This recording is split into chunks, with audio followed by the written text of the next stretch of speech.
Hi students, this is Karimunisa Sayyar, Associate Professor in Zoology. Welcome back to session 40 under Zoology Paper 2 Non-Card Data Part 2. In this session, we are going to learn affinities and systematic position of hemichordates. So this particular topic we are going to learn in two parts. So thereby you need to continue with the session 41 also to learn this topic completely. So before we learn the affinities of phylum Hemichordata, we need to learn animal architecture, and also we must know the general characters and classification of various non-cardates. We also require a good knowledge of structure of Bellinoglossus and its coelom. So thereby, only after learning and attending these sessions, we can proceed with the learning of affinities and systematic position of hemichordata. So before we start with today's session, let us reflect back on the history of the scientific findings which we are going to learn in this session. So as you see here, what we are going to learn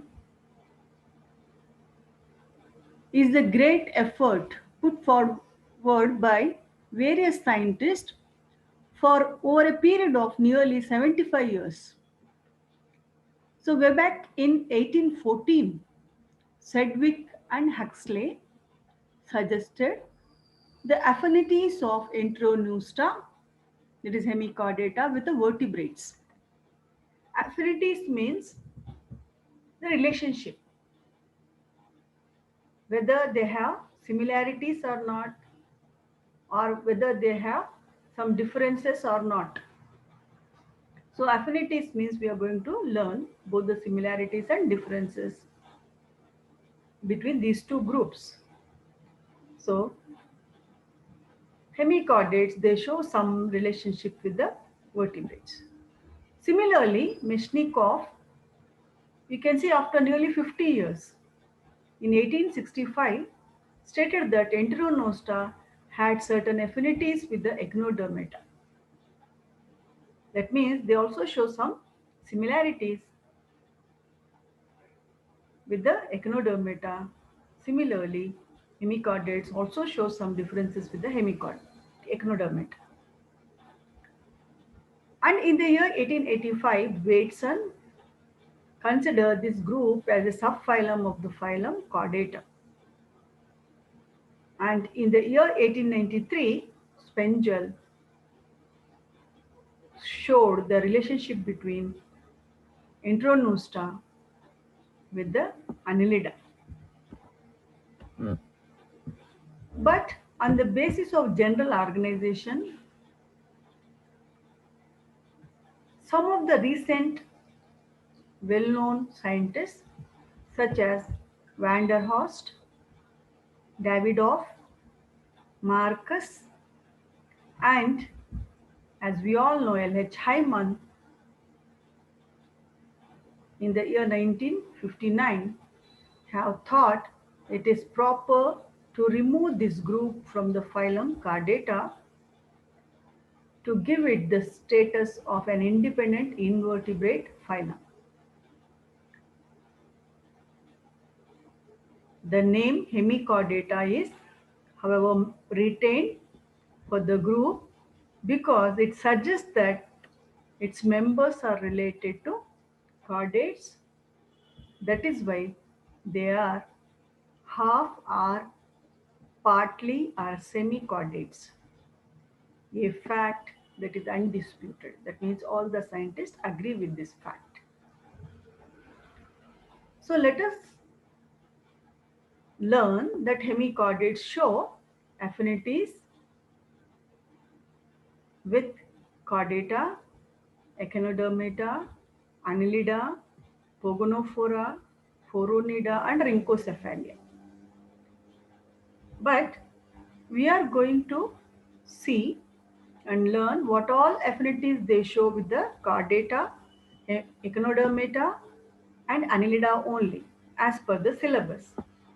Because in the UG syllabus, we are not going to study pogonophores, phoronates, and also rhynchocephalia. Thereby, we will try to restrict our studies. So, coming to the affinities of hemichordates with chordates first. And we will try to concentrate only on the similarities between these two groups. And these similarities were studied by William Bateson. He included hemichordata under the phylum Chordata due to the presence of following characters. What are these characters? The first and foremost thing is the presence of notochord. We have studied hemichordates also have a small notochord. That's why they are called hemichordates. Second most important thing is they have a dorsal hollow nerve cord. Nerve cord is dorsal in position here. It is not ventral as in the case of non-chordates. So just like the chordates, hemichordates also have dorsal hollow nerve cord, which is single also. The third most important character of chordates which we see in the hemichordates is presence of pharyngeal gill slits. We have seen in the case of structure of Bell-no-Glasses, we have pharyngotomy. Pharynx is having lot of openings or the slits.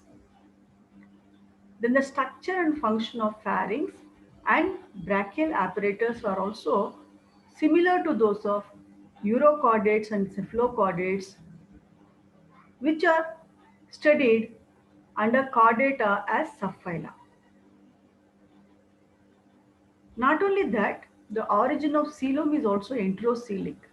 We have seen the coelomic pouches are developed from the larval archenteron in the form of outpushings. That means the coelom is also enterocoelic in coelom, or it is originated from the enteron, archenteron, or the digestive system. So due to these similarities, Hemichordata had been considered as a subphylum of the phylum Chordata till recently, representing its lowest group and probably having a common ancestry. So this is the earliest studies.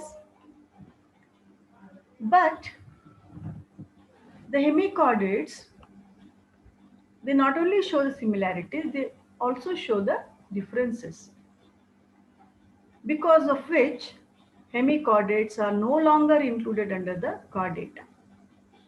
What are these objections? Mainly raised by the Hyman. A true notochord does not occur in hemichordates. We have seen, unlike that of the chordates, the so-called notochord is a very short, confined to proboscis and without any supporting function. Instead of being called notochord, it is now preferred to be called as buccal diverticulum. So the name buccal diverticulum is also given by the Hyman only to the notochord of hemichordates.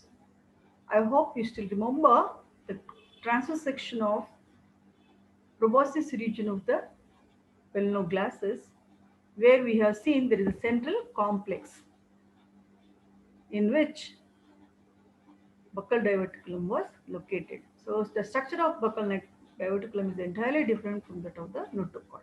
That was the main objection of the Hyman.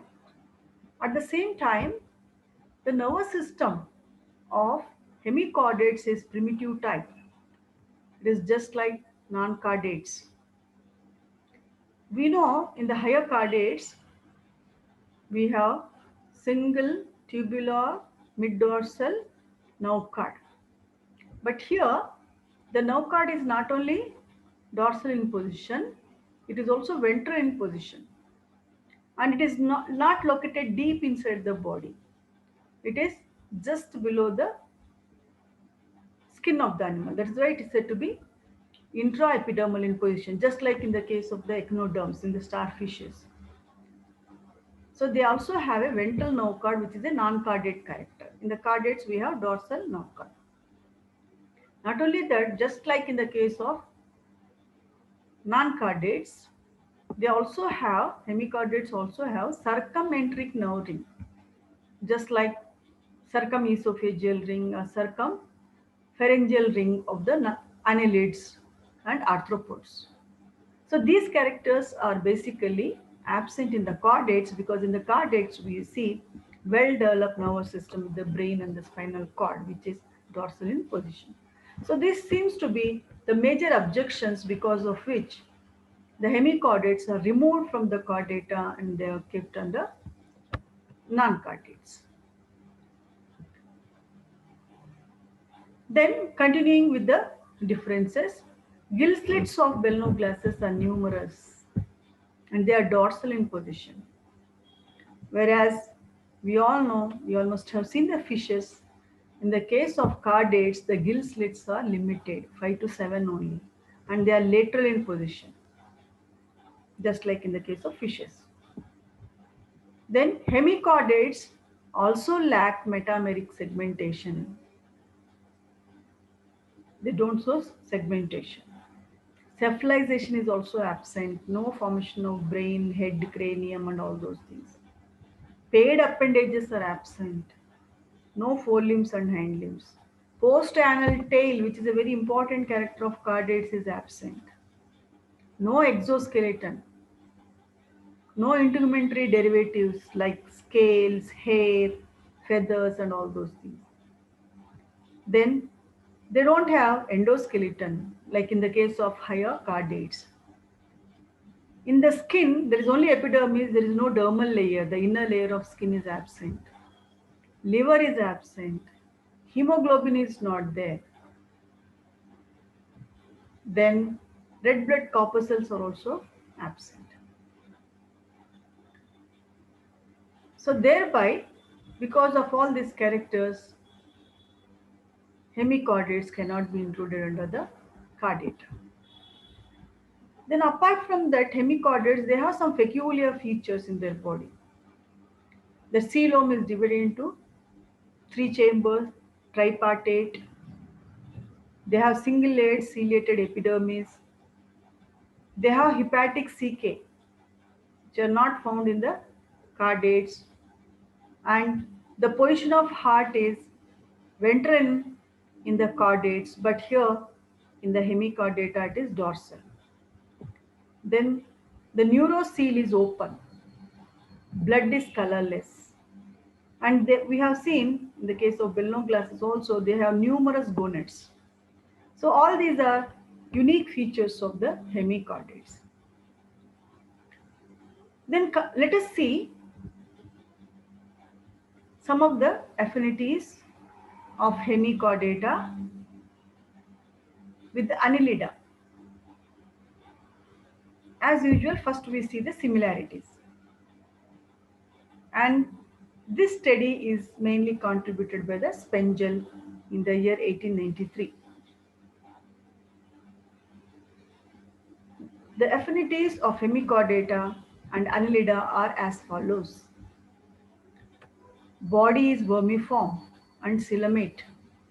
So we have seen earthworm and also Belnoglasses, both of them, they have vermiform body, elongated worm-like body, burrowing, tuberculous forms. Coelom is a true coelom, and both these form ingest, that means they feed on the mud which passes through the alimentary canal, and excretion will be in the form of worm castings through the anus. Similarly, the collar of the belenoglasses is very much similar to clitellum region of the earthworm. And proboscis and prostomium are similar in position as both of them are preoral. That means both these structures, they are present before the mouth. We know mouth is located in the stalk of the proboscis. Similarly, prostomium is the extra segment, if you remember, which is first segment of the body of the earthworm. In the second segment, that is called peristomium, we have the mouth opening. That means there is some similarity in the collar and clitellum, proboscis and prostomium. Similarly, the arrangement of blood vessels also. In the case of earthworms, you must have studied, and also belenoglasses, there are mid-dorsal and mid-ventral lines are the ridges. And not only that, the flow of blood in these vessels is same. That is, blood flows anteriorly in the dorsal blood vessel and blood flows posteriorly in the ventral blood vessel of both belenoglasses and also earthworm.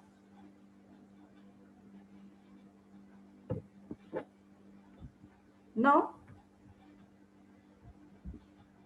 continuing with some more similarities, heart is dorsal in position. As I already told, it is a non-cardate character. Heart is ventral in position in the cardates.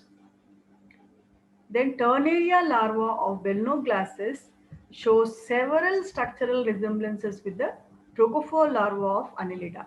This is a very powerful similarity. As always, I keep telling, ontogeny repeats phylogeny, which is nothing but the Haeckel's theory. So during the developmental stages, that is the larval development, in both hemicardates and annelids, we have indirect development. And the Turnaria larva of belenoglasses shows lot of structural similarities and also habitual similarities with the trochophore larva of Annelida. In both these larvae, we have pelagic life, free swimming, because they have ciliated lobes or arms. Both of them, they have apical plate. Eye spot is also present. Apical plate will also have sensory cilia. And in both the larvae, alimentary canal is complete, well developed with mouth and anus. And not only that, it is bent. So they have a lot of similarities. But at the same time, there were some objections because these two groups, they also differ in few striking features, or they also have some striking differences. What are they? Annelids do not have pharyngeal gill slits. So pharyngeal gill slits are totally absent in Annelida. Buccal diverticulum is also absent. And dorsal tubular nerve cord, which is found in the belenoglasses, is not found in the annelids. Similarly, belenoglasses does not have double solid ventral nerve cord. Nephridia of annelids are also absent in the belenoglasses. So these are some of the important striking differences because of which we cannot include hemichordates under Annelida. Continuing with the differences, in the Turnaria larva of belenoglasses, there is a preoral or proboscis coelom, but nephridia are absent. Another striking difference is blastopore becomes anus of the adult in the Turnaria larva of belenoglasses, but in trochophore larva of annelids, the blastopore becomes the mouth. That means Turnaria larva shows deuterostomia, but trochophore larva shows protyrostomia. Similarly, trochophore larva of annelids shows preoral coelom is absent, and nephridia are present. Thus, compared to great fundamental differences, the similarities of the two groups are only superficial and quite insignificant, indicating probably a convergent evolution due to the similar habits and habitat. So thereby the scientists, they conclude that the similarities between these two groups are only due to their similar habits and habitats. Because of this differences, scientists, they consider that the similarities may be also due to the convergent evolution. So with this information, we are going to end today's session. We'll continue in the session 41 the rest of the affinities. So here are some of the references. Thank you.